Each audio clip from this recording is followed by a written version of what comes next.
Sorry if I look like a mess. I'm exhausted. Hi, everybody. Welcome to my channel. My name's Nicole, and this is day 7 of my VLOGMAS adventure. If you don't know, I basically have committed to uploading one video on YouTube every day of December, as well as one video on Instagram and TikTok every day of December. And so far, I've gone through 7 days of uploading content, which just leaves me 24 days. I kind of wanted to do a little bit of a check-in video to talk through how the video process has been going for me so far, and also talk through some things that I think I might change going forward. Would love to get some of your feedback if you have any advice on how to do this, but the long and short of it is that I really do enjoy what I'm doing. I feel really inspired doing all of this while writing out ideas and planning all these shoots out and learning how to edit a little better every time. I feel like I'm getting better at the workflow with every video.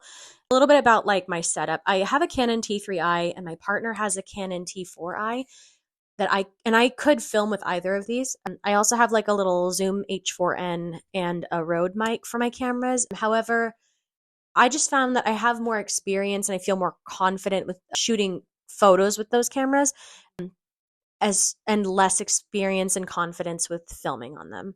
I have more experience filming content with my iPhone. I've kind of chosen to do this challenge for myself with just my iPhone for now.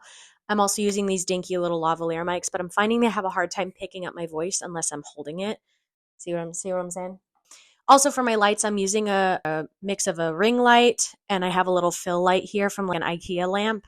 I call it my Pixar lamp. I also have Final Cut, Premiere, and iMovie, and I have dabbled with using all three at some point, but I've been using CapCut for the past year editing on my phone. I have been editing all of these videos with CapCut for the most part because that's what I know how to use quickly. I also use this to edit my TikToks and my YouTube videos. I like CapCut because I can add captions, transitions. I can film with like a teleprompter feature on there too. I think that that helps me feel like I know what I'm saying and I can still sound natural at the same time. Also, if you hear my dogs kind of like barking and playing and stuff, I'm sorry. They're just hanging out with me.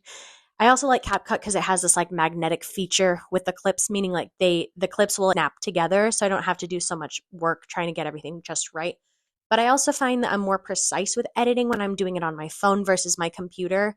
But I am challenging myself to try to edit some stuff on the desktop app as opposed to just using the phone. CapCut also has license-free music, and you can save sounds that you like from TikTok as well. Although sometimes, like, I accidentally use music that gets copyright claimed. This week, I am downloading songs from Epidemic Sound just to make sure I don't run into that issue again. This is kind of what my setup looks like. I sit in my office with my dog snoring beside me. After the first 5 takes, I can usually read my whole script all the way through without stuttering or spazzing out. Usually, when I'm done, I upload all of these clips to CapCut kind of right away and I add in auto captions. And this helps me identify where the dead air is, where I'm waiting for my lines to kind of come through or catch up to my talking speed. And then I go through the captions to make sure everything is spelled kind of right or it doesn't sound dumb or mistyped in any way. And sometimes I'll miss stuff, but I'm trying to get better at it. And then after that, I will just, after I do the editing part and adding in the captions, that's when I'll plug in some music. After that, I'll design a thumbnail really quick. And I'm trying to keep the thumbnail simple but consistent to kind of create some sort of a brand. I'm also kind of trying to keep the titles concise but clear. I don't know if I'm doing a great job at that, but again, I think I'm getting better and better with every video. But that's generally the process I've created. I work full time, so usually what I'm doing is I'm working a full day. I'll usually be going to practice or a show of some kind, and afterwards I'm shooting these. So it's like 11 at night on a Tuesday right now. But anyway, I have more practice shooting short form content versus long form, so this is a little bit challenging for me, but I think I'm getting the hang of it. Hi, buddy. I know. Oh, jeez. I've also been watching YouTube for over 10 years. I always wanted to create my own channel, but to be honest, I'm not sure I really ever had a personal brand fleshed out in my head. I think the most successful YouTubers fall into 2 buckets. I think that they're either like an authority on something or they're relatable. Ideally both. They all have some sort of like a personality or like a look and feel to the brand itself, but also like the actual people on camera do too. And I realized also that just when I was making videos about reading versus the videos about movies and TV, I felt like I could see my personality come out a little bit more through the reading content for some reason. And maybe it's just because I got more comfortable with my filming setup and talking on camera and all that by the time I shot the reading stuff. But I think what's really going on is that my first few videos about movies and TV, I was like really subconsciously trying to sound like I knew things. And I wasn't just like an asshole with a Roku remote. Not that there's anything wrong with that, but more so just that I wanted to make a strong impression and almost found myself mimicking the educational channels I like to watch.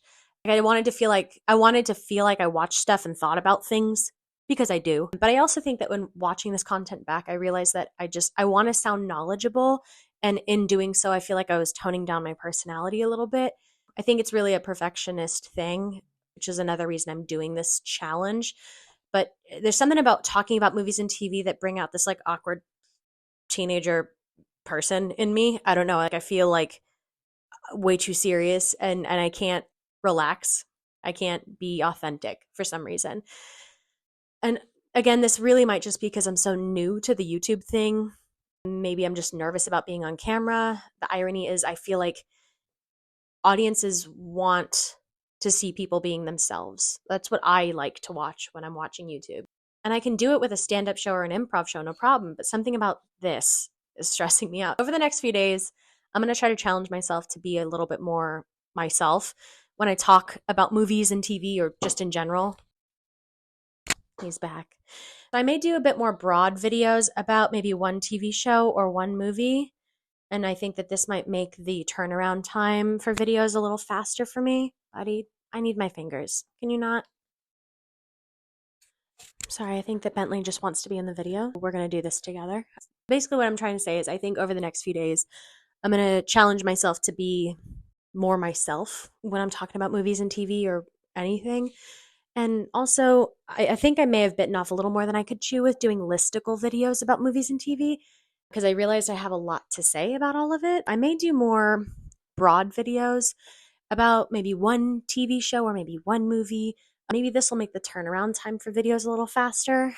I know I also said that I like to talk about what I like to watch and what I like to read, but I think also I may make a bit more conversational videos sprinkled in between movies and TV. Maybe we'll do this. I think that that will allow me to create more digestible content and authentic content. Maybe I'll make some stuff about comedy, or if that's something anyone would want to watch. I don't know. Overall, I'm just really proud of myself for sticking through this for the last week. I'm definitely tired all the time, working full time and doing stand up and improv. And also, this has been really challenging, but it's really rewarding. Even if no one's watching it, even if I only have like 10 subscribers, I'm still going to give it my all because 10 of you decided to like tune in to me, and that means a lot to me. This isn't easy. It's not easy for any of you to even to find me, and so it means a lot to me that you took the time to even watch this because I know there's like 1,000 different things that are fighting for your eyeballs right now, and you decided to watch this. That makes me feel very important. Anyway, first week is down. This next week or so, I'm going to focus on creating content that is still about what I'm watching and what I'm reading, but also stuff that is more about day-to-day stuff. Or I'm just going to make whatever I feel like making. Maybe that's what I'm going to make my tagline. I might just be like, my name's Nicole and I'm going to make whatever I want to. I'm going to make videos about whatever I want to talk about. Whatever. But Bentley, let's check on him. He seems like he's upset. I don't know what's wrong. Baby. Are you okay? Try to eat the mic.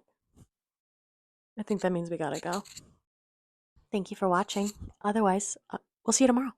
You're so cute. You're so tiny. You're pretty. No.